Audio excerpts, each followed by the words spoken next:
Now in this video, I'll let you guys know not only what my early 2019 daily driver is, but also what my other tech YouTuber friends all the way from India currently uses, so keep watching.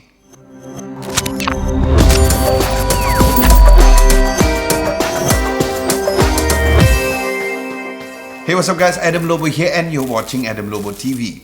If you guys are new, hello and welcome. Do consider subscribing to my channel as I release high quality tech videos once or even twice a week. And if you're returning as a subscriber, welcome back my friends.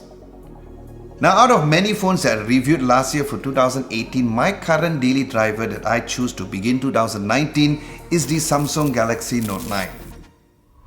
Now as mentioned from the guys from Android Authority, the Note 9 is also for me the best overall Android phone for 2018, and for me is simply because of these amazing reasons.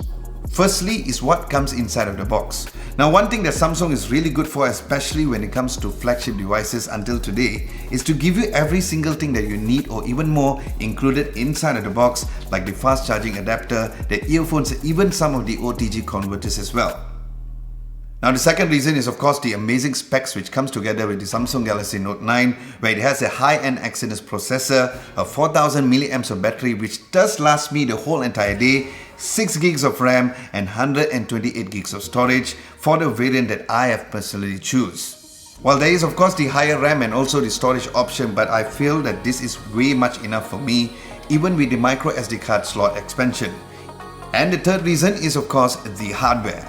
Now the phone is still one of the most solid phones that I've tested in 2018. It has a really nice weight to it, and of course just the right size for me personally, where it truly feels like a premium flagship phone. And since I love white, I used the original Samsung white silicone case just to protect the phone from scratches and also damages without sacrificing the form factor and the sleekness of the phone. Next obviously would be the amazing display for the phone. Now this truly sets the phone apart from other phones as I've tested, and the display on the Samsung Galaxy Note 9 is just... as it has a really nice, vibrant and bright 6.4-inch Super AMOLED display, where in my opinion is still the best display on any smartphone.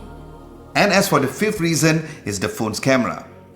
Now as for the phone's hardware, the phone's video and picture taking capabilities is really good, and since I also have installed the Google Camera app which is working perfectly on the Note 9, to combine the amazing hardware specs of the phone, I have the best of two worlds of having the best camera hardware and of course the best camera software within the phone.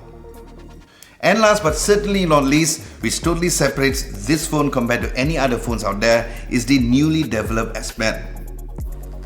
Now although I have to admit that I hardly used the S Pen for my previous Note 2 or even the Note 4, but this time around I'm using the S Pen even more for features like Smart Select, where if there is a website or even social media page, which by default you can't copy, I can now by just selecting the space that I like to copy and extract the text. And of course, since the S Pen has a low Bluetooth energy, I can use the S Pen as a remote and I can do shots like this,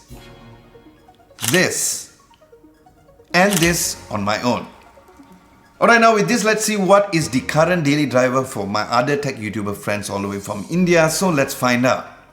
Hey guys, my name is Suraj. I run a YouTube channel by the name TechDevoted, and I want to thank Adam for inviting me to be part of this collaboration. So my current daily driver smartphone is the Poco F1, and honestly I've been really liking this device. I've been using it since the day it came out, and I don't really think I'm going to be switching to a different phone anytime soon, unless, you know, Google or some other OEM wants to send me the flagship.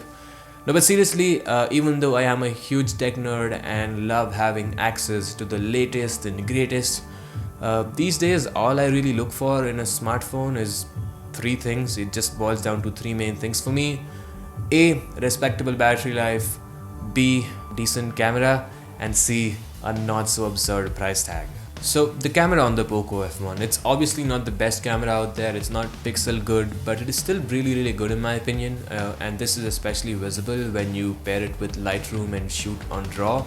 Honestly, some of the best shots that I've taken have come out of this phone. Speaking of battery life, this thing almost gets me through a day every single day. I've been using it since the day it came out, so it's pretty awesome that it still holds up. I'm talking anywhere between 5 and even sometimes 7 hours of screen on time on moderate usage. And finally, the price tag, which is surprisingly a huge factor for me when I'm considering a phone these days, mainly for two reasons. One, smartphone tech is always improving, budget phones are getting really good, so I don't really see the point of investing a whole lot in a phone. And two, even if this thing breaks or shatters, which trust me happens a lot with my phones, it won't really affect, or it won't really be as big a hit to my wallet as some other flagship devices. So obviously the Poco F1 I think is very reasonably priced. In fact, the price has gone down even more, and you can buy one, or you can pick up the same variant that I have, the base variant, for 20,000 rupees, which is in my opinion a steal. Although I would recommend getting at least the mid-tier variant, because honestly I'm running out of storage on this 64GB version, and that is literally my only regret with this device. So yeah, that is about my daily driver. Over to the next person. Hey, what's up guys, this is Adi here, and thanks to Adam for inviting me in this awesome collab. So my current daily driver is OnePlus 5 and I've been using it since July 2017. I love it because of its lengthy battery life, blazing fast performance, beautiful design, and of course the dash charging. Like seriously, all I do on my phone is checking emails, reading ebooks, watching YouTube videos, and using multiple apps at the same time. And I charge my device only once, of course, in a day, and even that takes only around 1.5 hours. So for me, there wasn't any great reasons other than storage issues to go for OnePlus 6. And I'll most likely pick the upcoming OnePlus if it's good enough and not that expensive as the 60. Otherwise, so far, this thing is so good. That's it from my side, and do subscribe to Adam. Thank you. Thank you, Adam, for inviting me. My best smartphone going into 2019 would be the OnePlus 6T, and here is why. Firstly, it's the Oxygen OS. This is for me the best feature of OnePlus phones. The Oxygen OS is by far the snappiest OS, even better than stock Android on Google phones, with all the tweaks like navigation gestures, which is really cool. And it was such an easy switch for me that now I don't want the old navigation bar at all. Also, the gaming mode is something that I use so often. This just doesn't help in gaming, but also when you are shooting a long video and don't want to take calls during them. Secondly, it would be the unlocking feature. The combination of the in-display and fingerprint unlock gives you one of the blazing fast and clean experience of unlocking on any phone at the moment. The ultra-fast face unlock is something that I have been using day in and day out. It works amazingly fast. The in-display scanner is also quick, but not as quick as the face unlock. The combination of both gives you the best experience of unlocking a phone. Now, I have a Galaxy S8 as well, and trust me guys, the OnePlus experience is by far the fastest and the best. The third best feature for me is the dash charging and the battery life on this. It has a 3700 mAh battery and does an impressive job of giving you a ridiculous screen on time of 8 hours and more on an average every time. And what more, even if you run out of battery, you can charge back to more than 60% from zero in just 30 minutes of charging. And this is what hooks me to the OnePlus phones since the OnePlus 3. Next, I have a few more features. The awesome optic AMOLED display with that awesome notch is something that I'm in love with. Apart from this, you also have the latest Snapdragon 845 chipset with 6 gigs of RAM and 128 gigs of onboard memory for watching a lot of movies and clicking a whole lot of photos and videos on this phone, coupled with the Adreno 630 GPU for all the gaming that you will need. Finally, the price tag for just $550 or 38,000 rupees. OnePlus phones are the most affordable flagship spec phones, and the 60 has the best value to the specs in my opinion, and all the features. Most important, the software and hardware experience is top notch, and no other phones beats it. So guys, go ahead and subscribe to TechMatrix and also to Adam for all these cool videos, and back to you, Adam. Alright guys, so there you have it. With this, I'd like to give a huge thank you towards Bharat, Suraj, Adi for doing this collaboration video. And if you guys haven't subscribed to their pages, I will link their channels down at the description below.